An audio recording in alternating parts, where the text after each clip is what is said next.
On My Wedding of Silence, A Journey Through Truth and Pain. Introduction.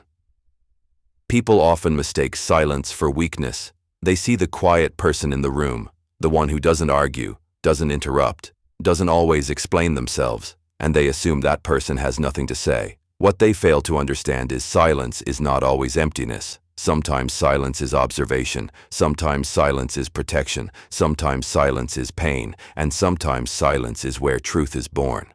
My life was never built on loudness. It was built on watching, learning, feeling, enduring. I learned early that not every smile means love, not every apology means change, not every adult is mature, and not every person who looks broken is weak. There were times I questioned myself, times I questioned God, times I questioned people, family, love, loyalty, friendship, and even purpose. But through all of it, one thing stayed with me: silence. Not because I had nothing to say, but because I was learning what deserved my words and what didn't.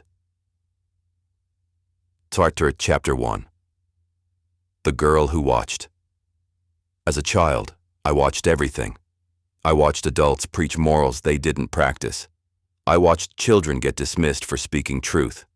I watched people judge others based on clothes, jobs, money, skin, education, neighborhoods, and pain. And I remember thinking, why do people talk so much, but say so little? Children are often told they don't understand life, but children understand more than adults realize. They may not understand taxes, bills, politics, or business, but they understand energy. They understand when love is fake. They understand when tension fills a room. They understand when someone is hurting. And I understood more than people gave me credit for. So I stayed quiet, and I watched. Chapter 2. The Weight of Labels. As I got older, I began noticing something disturbing. People used words without understanding what they meant. Lazy, bum, weak, childish, failure, and I started questioning everything. A single mother working 2 jobs, is she lazy? A homeless man who lost everything, is he a bum? A quiet woman who doesn't argue, is she weak? Or are people simply uncomfortable with what they don't understand? I realized something. Society often labels what it refuses to learn, and that's when I began challenging words, not to judge people, but to wake them up. Chapter 3. Accountability. One of the hardest lessons life ever taught me was this: before blaming anyone else, look in the mirror. It's easy to point fingers. It's easy to say, they hurt me, they betrayed me, they misunderstood me. And sometimes all of that is true. But sometimes, the biggest enemy is the version of ourselves we refuse to confront. Self-doubt, fear, avoidance. Silence used as hiding instead of healing. I had to face parts of myself that were holding me back, and accountability changed everything. Chapter 4. Pain. Pain does not compete. Pain is pain. A grieving mother, a bullied child, a man hiding depression behind laughter, a woman carrying everybody's burdens while neglecting her own. Pain wears many faces, and one of the biggest lies people tell is, someone has it worse. That may be true, but that does not make your pain less real. Pain deserves honesty. Healing demands it.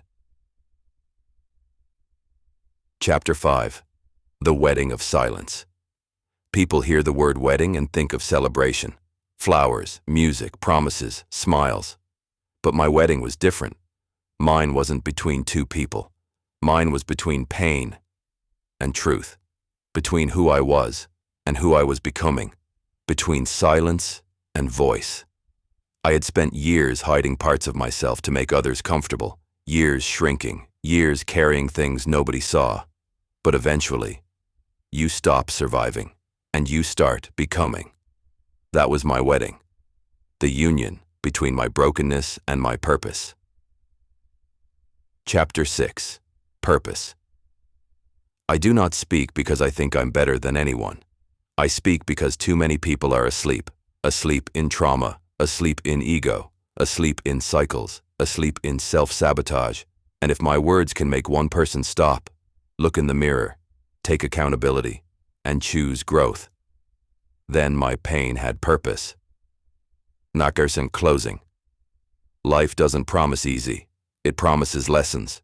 Sometimes blessings, sometimes heartbreak, sometimes silence, sometimes truth so painful you wish you never saw it. But truth has one thing lies never will: freedom. And if there's one thing I want people to remember from my story, it's this: silence never made me weak. Silence taught me who I was, and once I found my voice, I never lost it again. This is now shaped like the foundation of a real memoir book.